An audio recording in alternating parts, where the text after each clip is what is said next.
Hello चवाजी, कैसे हैं आप सब। आई होप आप सब बहुत अच्छे हैं, मस्त हैं एंड सभी सेफ हैं।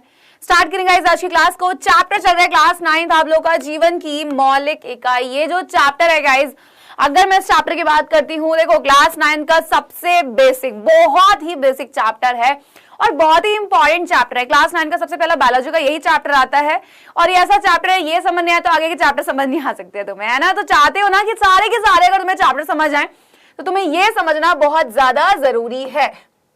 क्लियर। काफी बच्चे ऐसे होंगे जो आज की क्लास में नए होंगे, तो मैं आपको यही बता देती हूँ सबसे पहली चीज कि अब से आपको ना होमवर्क मिलने वाला है, जिसका लिंक आपके YouTube के डिस्क्रिप्शन बॉक्स में रहेगा। तो होमवर्क को जरूर करें जाके। एंड साथ ही साथ यहाँ पर ये जो चैप्टर है, इसमें मैंने आपको अभी तक आपको बहुत सारी चीजें लगभग बता दी हैं। जैसे नंबर 1 मैंने आपको बता दिया है बेटा कोशिका क्या है, ठीक। फिर मैंने आपको बताया था कि आखिर कोशिका की खोज किसने करी। ये टॉपिक्स मैं आपको बता रही हूं जो मैंने अब तक पढ़ा दिए हैं आप लोगों को, ठीक है। नंबर 3 पर आ जाता है, यहीं पर आपका कोशिका की खोज के बाद में कोशिका के प्रकार की आखिर, यानी कि भाई कितने प्रकार की है, तो कोशिका के प्रकार। नंबर 4 पर आपका आ जाता है बेटा यहां पर प्लाज्मा झिल्ली, ठीक। प्लाज्मा झिल्ली के जस्ट बाद में अब जो हम न्यू टॉपिक पढ़ने जाएंगे वो हम पढ़ेंगे केंद्रक को। और जितने ऐसे बच्चे हैं जिन्होंने अभी तक बेटा लेक्चर नहीं पढ़े हैं, नहीं देखा है क्या होती है कोशिका, कोशिका की खोज, कोशिका के प्रकार, प्लाज्मा झिल्ली, तो प्लीज जाइए पहले उन लेक्चर्स को देखिए, ठीक है। एंड साथ ही साथ फिर आप अपने L4 पर आइएगा, क्योंकि अगर वो चीजें क्लियर नहीं है तो बेटा चीजें आपको क्लियर नहीं हो सकती, ठीक है। तो हर लेक्चर को आपको पढ़ना बहुत ज्यादा ही जरूरी है। आगे की अगर मैं आपसे बात कर लेती हूँ यहाँ पर, तो ये सारी की सारी जितनी भी जो चीजें हैं बहुत इंपॉर्टेंट है आने वाली आपकी तो चैप्टर के लिए तो है, बट क्लासेस के लिए 10th क्लास में आपको कुछ कॉन्सेप्ट काम आएंगे, 11th में बहुत ज्यादा आएंगे जो बच्चे बायोलॉजी लेंगे। तो आज हम पढ़ने वाले केंद्रक को। भाई सबसे बाहर वाली अगर मैं बेटा संरचना की बात करती हूँ, वो क्या होती है, प्लाज्मा झिल्ली होती है। क्या करती है, आवरण की तरह काम, कि भाई कोशिका के अंदर कोई चीज आ रही है या फिर कोशिका के अंदर से कोई चीज बाहर जा रही है, तो वो कैसे आ जा रही है बाहर अंदर, तो इस चीज को कौन देखता है, प्लाज्मा झिल्ली देखती है। अब यहीं पे हमने वो पढ़ लिया, यानी कि आपको पता है जीव द्रव्य के आपके 3 पार्ट थे, यानी कि जीव द्रव्य क्या था, प्लाज्मा झिल्ली, आपका केंद्रक, कोशिका द्रव्य, यही तीनों मिलके जीव द्रव्य को बना रहे थे। और जीव द्रव्य क्या है, जीवन का भौतिक आधार, कि भाई अगर ये जिस कोशिका में है वो जीवित है, नहीं है तो वो कोशिका मृत है।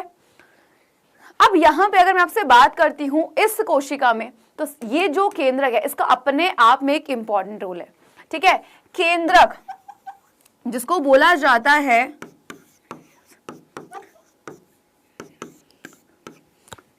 कोशिका का नियंत्रण कक्ष, क्लियर है। तो कोशिका का नियंत्रण कक्ष कौन हुआ, हमारा न्यूक्लियस, यानी कि केंद्रक, क्लियर। अब यहां पे एक पॉइंट ये है कि ये जो आपका यहां पे केंद्रक होता है ना, नियंत्रण कक्ष, यानी कि भाई इसको क्या बोला गया, कंट्रोल रूम। क्या कर रहा होगा, एक जो सेल है कहां पाया जाता है, कोशिका में पाया जा रहा है, ये ना हमने बोला क्या है, केंद्रक, और क्या है, नियंत्रण कक्ष। तो कहीं ना कहीं क्या कर रहा है बेटा ये जो नियंत्रण कक्ष, इसको बोला गया, इसलिए बोला गया क्योंकि कोशिका में पाया जा रहा है, कोशिका में जितनी क्रियाएं हो रही है उन पर क्या कर रहा है, नियंत्रण कर रहा है, कंट्रोल कर रहा है, जिसकी वजह से हमने इसको क्या बोला है, कोशिका का नियंत्रण कक्ष, क्लियर है। तो ये सारी चीजें हुई। आगे की बात करती हूं अब इसकी संरचना की। तो भाई आपको बहुत अच्छे से पता है कि केंद्रक की जो खोज की थी बेटा, वो किसने की थी, वो की थी रॉबर्ट ब्राउन ने। देखो मैं नहीं कहती बेटा क्लास बहुत लंबी होगी, मैं नहीं कहूंगी क्लास बहुत छोटी होगी, लेकिन हाँ जितने समय में आपका टॉपिक कवर हो जाएगा क्लास उतने समय की होगी, चाहे क्लास लंबी हो छोटी हो फर्क नहीं पड़ता है, ठीक है। टॉपिक अच्छे से समझ आना चाहिए। तो खोज किसने की है, रॉबर्ट ब्राउन ने की है। एंड याद रखना किसमें की थी भाई, यहां पे अगर मैं बोलूं बेटा एक पादप होता है ऑर्किड, जिसको हम इंग्लिश में ऑर्चिड कह देते हैं, ठीक है। तो इसकी जड़ में उन्होंने क्या देखा था बेटा, यानी कि जो जड़ थी उसकी कोशिका में क्या देखा भाई, वहां पे उन्होंने केंद्रक को देखा। तो केंद्रक की खोज किसने की, रॉबर्ट ब्राउन ने की। एंड कहां पे, ऑर्किड पादप की जड़ में की। ठीक, तो यहां पे जो हमारा जो क्या है बेटा, जो केंद्रक है, ये तो पता लग गया खोज किसने की, इसको किस नाम से जानते हैं। अब बात आ जाती है कि आखिर ये जो हमारा केंद्रक होता है ये बना किससे मिलकर होता है ना, कौन सी संरचनाएं होती है जिनसे मिलकर ये बना होता है, ये चीज बहुत ध्यान रखिएगा। यहाँ पे आपको एक स्ट्रक्चर दिखाई दे रही है, तो मैंने बोला बेटा कोशिका होती है, ये कोशिका है, इस कोशिका में छोटा सा बिंदु जो है ये केंद्रक है, और अगर इस बिंदु को आप देखोगे तो ये आपको दिखाई देगा कुछ इस तरीके से। क्लियर है, कैसे दिखाई दे रहा है भाई, कुछ इस तरीके से आपको दिखाई दे रहा है, और यही क्या है, केंद्रक। अब यहाँ पे इंग्लिश में नेम लिखे हो, बच्चे सोचेंगे मैम ये क्या नेम है, तो डोंट वरी, इंग्लिश के नेम भी आपको याद रखने होंगे, लेकिन मैं हिंदी में बताती हूँ। चलो, तो याद रखना बेटा, केंद्रक जो होता है वो 4 प्रकार की संरचनाओं से मिलकर बना होता है। नंबर 1 केंद्रक कला, या इसको हम केंद्रक झिल्ली भी कह देते हैं। सेकंड आ जाता है केंद्रक द्रव्य। नंबर 3 पर आ जाता है आपका बेटा, अगर मैं बात करती हूं यहां पे क्रोमेटिन धागे।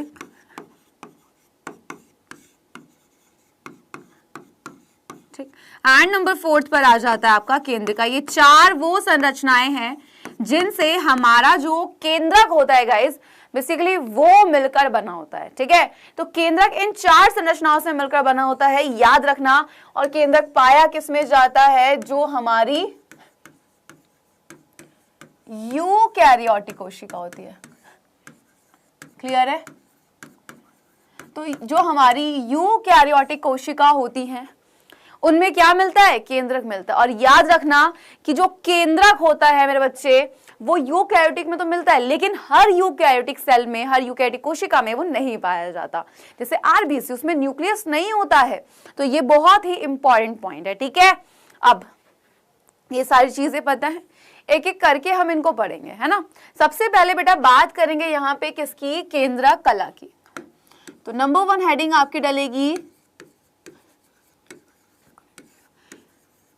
केंद्रक कला, जिसको हम लोग क्या बोल देते हैं इंग्लिश में, न्यूक्लियर मेम्ब्रेन। ठीक है, अब बहुत ध्यान से सुनना गाइस यहाँ पे कि केंद्रक कला क्या है। याद है आपको, मैंने आपको बताया था प्लाज्मा झिल्ली, जिसको हम कोशिका कला भी कह रहे थे। याद है प्लाज्मा मेम्ब्रेन क्या था कि भाई एक सेल होती है, उस सेल का सबसे बाहरी आवरण, यानी कोशिका का सबसे बाहरी आवरण क्या था, कोशिका झिल्ली, कोशिका कला, या इंग्लिश में इसको प्लाज्मा मेम्ब्रेन कह देते हैं, या सेल मेम्ब्रेन। उसी के अंदर एक केंद्रक यहाँ पे मिल रहा है ना। इसने क्या काम किया था, एक झिल्ली का काम, यानी एक मेम्ब्रेन का काम किया, जो एक आवरण की तरह काम कर रहा था, एक तरीके से कोशिका की रक्षा कर रहा था, वो ढक रखा था उसने। अब सोचो ये केंद्रक है, अगर मैं इस केंद्रक को बड़ा करूं तो इस केंद्रक में भी इस तरीके से एक संरचना पाई जा रही है, जो कुछ ऐसे ही काम कर रहा है, एक आवरण की तरह। तो याद रखिएगा यहाँ पर कि केंद्रक कला की अगर मैं आपसे बात करती हूं, तो केंद्रक कला, जैसे प्लाज्मा झिल्ली सबसे बाहरी आवरण है, तो वैसे ही केंद्रक कला जो होता है ये भी किसकी तरह काम करता है, एक आवरण की तरह काम करता है। और किसकी रक्षा कर रहा है, ये रक्षा करता है बेटा किसकी, केंद्र की। सिंपल सी बात। अब सबसे बाहर वाली जो संरचना होती है, ठीक है, जो सबसे बाहर वाली जो आपके केंद्र की जो संरचना होती है वो क्या होती है ना, स्ट्रक्चर में मत जाना, सिर्फ एग्जांपल समझा रही हूँ ये, तो वो हमारी है केंद्रक कला। अब यहाँ पे होता क्या है, बहुत ध्यान से देखना पॉइंट को, कि कहीं कहीं पर बीच में ना इसमें क्या नहीं पाई जाती है, आपकी जो स्ट्रक्चर होती है वो यहाँ पर नहीं पाई जाती, यानी कि बीच बीच में कुछ इस जगह से, कोई जैसे यहां से खाली है, यहां से खाली है, यहां से खाली है ना, ये जो बीच बीच में जो स्पेस खाली है, तो ये जो सबसे बाहरी आवरण है ये क्या है, मैंने बोला यही तो केंद्रक कला है।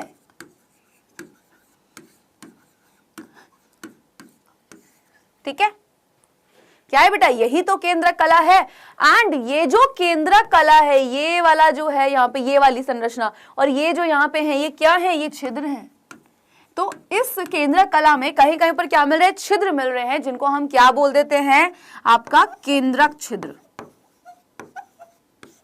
या इंग्लिश में हम इसको कह देते हैं न्यूक्लियर पोर। डायग्राम को अगर आप ध्यान से देख रहे हो, यहाँ पे ये रहा न्यूक्लियर पोर, ये जो आपको येलो वाली जो बाहर वाली जो संरचना दिख रही है, ये वाली संरचना बेटा ये क्या है, ये हमारा न्यूक्लियर मेम्ब्रेन यानी कि केंद्रक कला, जिसको हम केंद्रक झिल्ली भी कह देते हैं। क्या कर रहा है, एक आवरण का काम, साथ ही साथ उसकी रक्षा करने का कार्य। आगे की बात करें, यहाँ पे क्या है, ये आपका न्यूक्लियर पोर हो जाते हैं, यानी कि बीच बीच में ये जो आपको छिद्र दिखाई दे रहे हैं, ठीक है। ये जो यहाँ पे आपको छिद्र दिखाई दे रहे हैं, बेसिकली अगर मैं इनकी बात करती हूँ आप लोगों से, तो ये क्या करते हैं, अब देखो हुआ क्या होगा एक्चुअली, कि जैसे हमने बोला कि भाई ये हमारा केंद्रक है, ये हमने बना दी सेल। अब कोशिका के अंदर कुछ पदार्थ पड़े होंगे, कुछ यहाँ पड़े होंगे इस केंद्रक के अंदर, तो यहां से कुछ अंदर जा रहा होगा केंद्रक में, केंद्रक से कुछ कोशिका में बाहर आ रहा होगा, और ये सबसे बाहर की तरफ क्या है, प्लाज्मा मेम्ब्रेन। हमने बोला केंद्र को दिखाई दो, तो ये कुछ इस तरीके से ये छिद्र क्या काम कर रहे हैं कि भाई कोशिका के अंदर अगर कोई भी पदार्थ आसानी से आ सके और केंद्र के अंदर से बाहर जा सके, तो इस तरीके से ही क्या कर रहे हैं बेटा, यहां पर ये कुछ काम हो रहा है। क्लियर है, ओके है। चलिए नेक्स्ट पर आ जाते हैं, आगे आ जाओ भाई। इसका काम सिर्फ इतना होता है, ठीक है। सेकंड वाले का काम क्या है, ध्यान से देखना। सेकंड है आपका केंद्रक द्रव्य,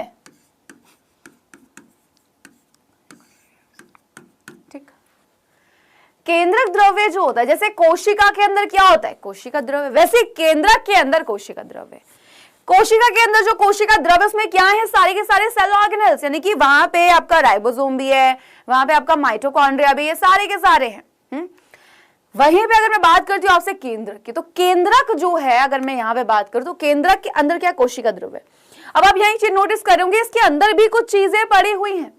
तो ये जो पूरा ग्रीन कलर का आप देख रहे हैं, जो ग्रीन कलर का फैला हुआ है अंदर, यही क्या है, केंद्रक द्रव्य। और केंद्रक द्रव्य के अंदर पाई जाती हैं ये दोनों संरचना। तो केंद्रक द्रव्य क्या होता है भाई, वो पूरे के पूरे केंद्रक में फैला होता है, और केंद्रिका, ठीक है, तथा क्रोमेटिन धागे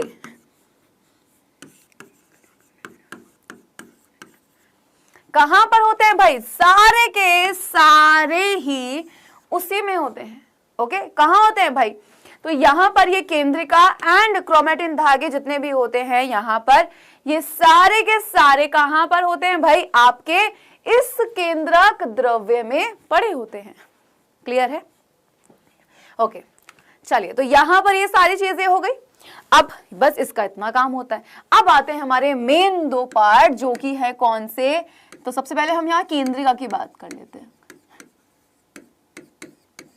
इसको हम इंग्लिश में बोलते हैं न्यूक्लियोलस, ठीक है। क्या बोलते हैं बेटा, इसको हम इंग्लिश में बोलते हैं न्यूक्लियोलस। एंड ये जो केंद्रिका है कि भाई, जैसे मैंने बोला कोशिका, कोशिका के अंदर एक बिंदु जैसी रचना होती है, क्या बोला, केंद्र, क्या, वैसे ही केंद्र के अंदर एक बिंदु जैसी रचना होती है, जिसको हम क्या बोलते हैं, केंद्रिका। ये है केंद्रक, ठीक है। अब इस केंद्रिका का काम क्या होता है, याद रखना बेटा, ये जो केंद्रिका होती है ये बनाती है RRNA प्लस प्रोटीन। क्लियर है, किसको बनाती है, RRNA प्लस प्रोटीन को बनाती है। एंड इन दोनों से मिलकर हमारा एक कोशिकांग होता है, जो मिलकर बना होता है। एंड वो कौन है, वो है हमारा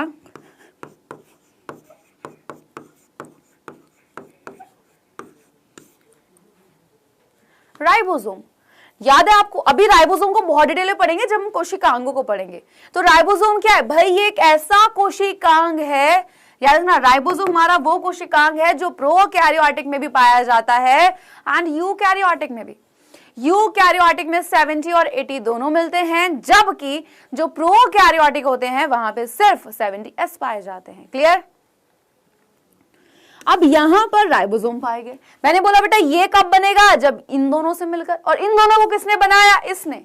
तो याद रखना कि केंद्रिका जो होती है ये आरआरएनए प्लस प्रोटीन को बनाती है, और इन दोनों से मिलकर बना होता है राइबोसोम, और राइबोसोम बनाता है प्रोटीन को।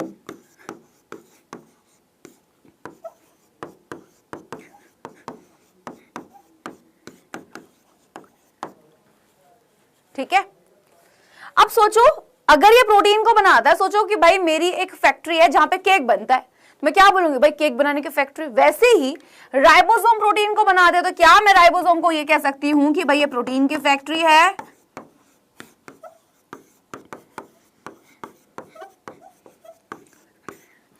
कह सकती हूं भाई। और साथ ही साथ क्या मैं ये भी कह सकती हूं कि भाई जिस तरीके से हमने राइबोसोम को बोला है क्योंकि वो प्रोटीन बना रहा है इसीलिए हमने उसको प्रोटीन की फैक्ट्री कहा है, तो क्या मैं यहां पर केंद्रिका को राइबोसोम की फैक्ट्री कह सकती हूं, क्योंकि ये किसको बना रही है, राइबोसोम को। और राइबोसोम बने ही किससे, आरआरएनए प्रोटीन, और इन दोनों से मिलकर ही राइबोसोम बना है। तो राइबोसोम की फैक्ट्री कौन हुआ, हमारा केंद्रिका। सिंपल सी बात यार, क्लियर है। फटाफट से तेजी के साथ इन पॉइंट्स को नोट डाउन करेंगे जल्दी से।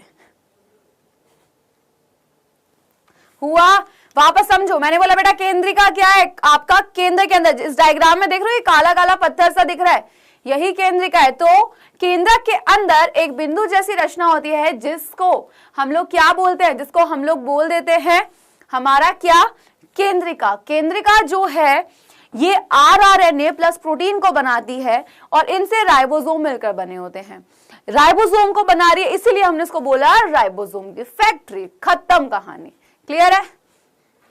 चलिए आगे बढ़ते हैं। एंड लास्ट आ जाता है क्रोमेटिन धागे।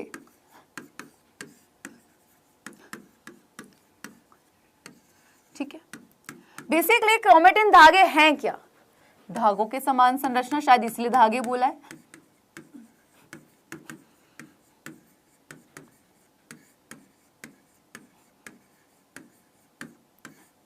क्लियर, क्या है, धागों के समान संरचना। आगे की बात करते हैं यहां पर नेक्स्ट पॉइंट की। तो जो ये क्रोमेटिन धागे होते हैं, देखो यहां पे डायग्राम में अगर आप देख पा रहे हो, आपको पूरे में एक धागे जैसी रचना दिख रही होगी, दिख रही है एक संरचना। तो यहां पर ये जो हमारा केंद्रक होता है, इधर बनाते हैं, ये केंद्रक है, इसके अंदर ये धागों जैसी रचनाएं पड़ी हुई हैं कुछ इस तरीके से। हमें क्या लग रहा है कि भाई धागे से पड़े हुए हैं, लेकिन एक्चुअल में यही धागे क्या हैं, डीएनए। और डीएनए क्या है, हमारा आनुवांशिक पदार्थ। तो यही जो धागे जैसी रचना है यही क्या है, डीएनए है। ठीक है, एंड ये डीएनए क्या होता है,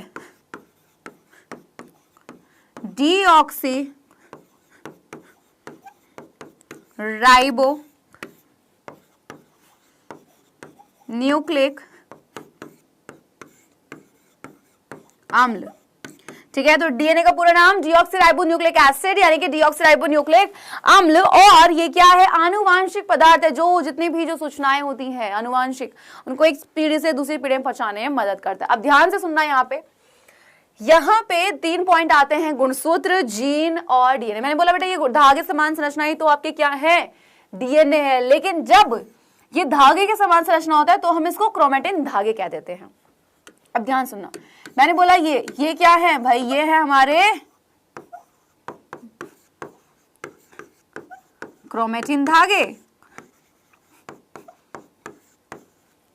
ठीक है, क्या है बेटा, ये है हमारे क्रोमेटिन धागे। एंड साथ ही साथ अगर मैं आपसे बात करती हूं नेक्स्ट पॉइंट की, तो याद रखना जब यहां पर हो जाता है इनमें सेल डिवीजन, कोशिका विभाजन। ठीक है, तो जब इन क्रोमेटिन धागों में कोशिका विभाजन हो जाता है और कोशिका विभाजन के बाद अब ये कुछ इस टाइप से संरचना बन जाती है, ऐसे।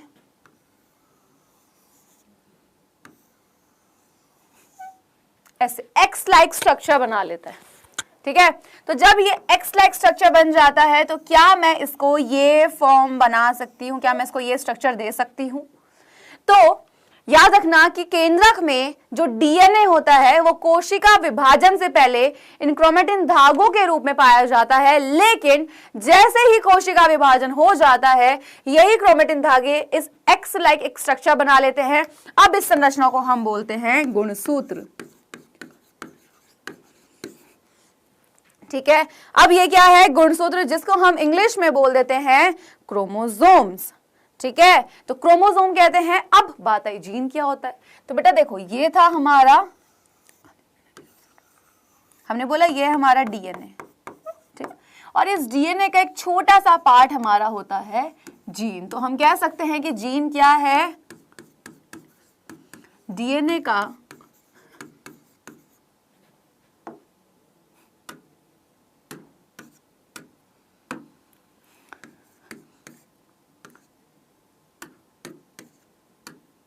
छोटा सा भाग। क्लियर है? चलिए, तो भाई यहां पर अगर ये डीएनए है और डीएनए में इस छोटे से भाग को हमने क्या बोला? जीन। और जीन क्या करता है? आनुवांशिक लक्षणों का निर्धारण। ठीक है, तो जो काला रंग, गोरा, ये जो लक्षण होते हैं बेसिकली करते क्या है? जीन इन लक्षणों का निर्धारण करते हैं। क्लियर? और इतने सिंपल तरीके से तुमने पूरा का पूरा यहाँ पे न्यूक्लियस पढ़ लिया। तो बेटा केंद्रक क्या है? भाई कोशिका का नियंत्रण कक्ष है। रॉबर्ट ब्राउन ने इसकी खोज की कहाँ पे? ऑर्किड पादप के जड़ में की। और हमारा जो केंद्रक होता है वो 4 प्रकार की संरचनाओं से मिलकर बना होता है। बेसिकली यहाँ पे अगर हम बात करें, केंद्रक कला, केंद्रक द्रव्य, क्रोमेटिन धागे और केंद्रिका। यूकैरियोटिक कोशिकाओं में पाया जाता है, प्रोकैरियोटिक में नहीं पाया जाता, लेकिन यूकैरियोटिक में जैसे आरबीसी, कुछ यूकैरियोटिक कोशिकाओं में भी ये नहीं पाया जाएगा। केंद्रक कला को देखा, जो कि सबसे बाहरी आवरण है एंड क्या कर रहा है? एक तरीके से केंद्र की रक्षा। केंद्रक द्रव्य क्या होता है कि भाई वहां पे केंद्रिका तथा क्रोमेटिन धागे दोनों ही पड़े होते हैं। एंड केंद्रिका क्या है कि भाई वो राइबोसोम की फैक्टर है, क्योंकि वो आरआरएनए को बना रही है और प्रोटीन को बना रही है। और इन दोनों से ही मिलकर कौन बना होता है भाई? हमारा, इन दोनों से ही मिलकर हमारे राइबोसोम बने। फिर आया हमारा क्रोमेटिन धागे। क्रोमेटिन धागे जो हैं बेसिकली वो धागों के समान संरचना है। ठीक है, और ये धागों के समान जो संरचना होती हैं, यहाँ पर एक्चुअल में क्या है? डीएनए। और डीएनए क्या है? आनुवांशिक पदार्थ। पूरा नाम क्या है? Deoxyribonucleic acid. अब यहीं पे अगर मैं आपसे बात करती हूँ तो ये जो आपके क्रोमेटिन धागे होते हैं, तो कोशिका में जो केंद्रक है, उस केंद्रक के अंदर जब तक उन, यानी कि देखो डीएनए जो मिलेगा वो क्रोमेटिन धागों के रूप में मिलेगा, लेकिन जैसे ही कोशिका विभाजन हो जाता है वो एक गुणसूत्र के फॉर्म में आ जाता है। और अब हम इस संरचना को क्या बोलते हैं? गुणसूत्र कह देते हैं। क्लियर है? और गुणसूत्र यानी कि भाई डीएनए का एक छोटा सा भाग और हमारा जीन। तो आपको ये वर्ड क्लियर हो गए हैं कि डीएनए क्या है, आपको ये क्लियर हो गया है कि गुणसूत्र क्या है और जीन क्या है। तो यहाँ पर ये हुआ खत्म। और आप नेक्स्ट क्लास में पढ़ेंगे क्या? नेक्स्ट क्लास में हम लोग पढ़ेंगे कोशिका द्रव्य को, जहां पर हम लोग बेटा जो हमारे कोशिकांग हैं उनको पढ़ना शुरू करेंगे। ठीक है, तो आज का लेक्चर हुआ भाई यहीं पे खत्म। आई होप आपको बहुत मजा आया है। तो मिलती हूँ आपसे नेक्स्ट लेक्चर में, तब तक के लिए guys bye bye, take care. And please जितने बच्चे ऐसे हैं जिन्होंने अभी तक लेक्चर नहीं देखे इनसे पहले वाले, वो बिल्कुल देखिएगा, तभी चीजें क्लियर होंगी। मिलती हूँ नेक्स्ट लेक्चर में, तब तक के लिए bye bye and take care guys.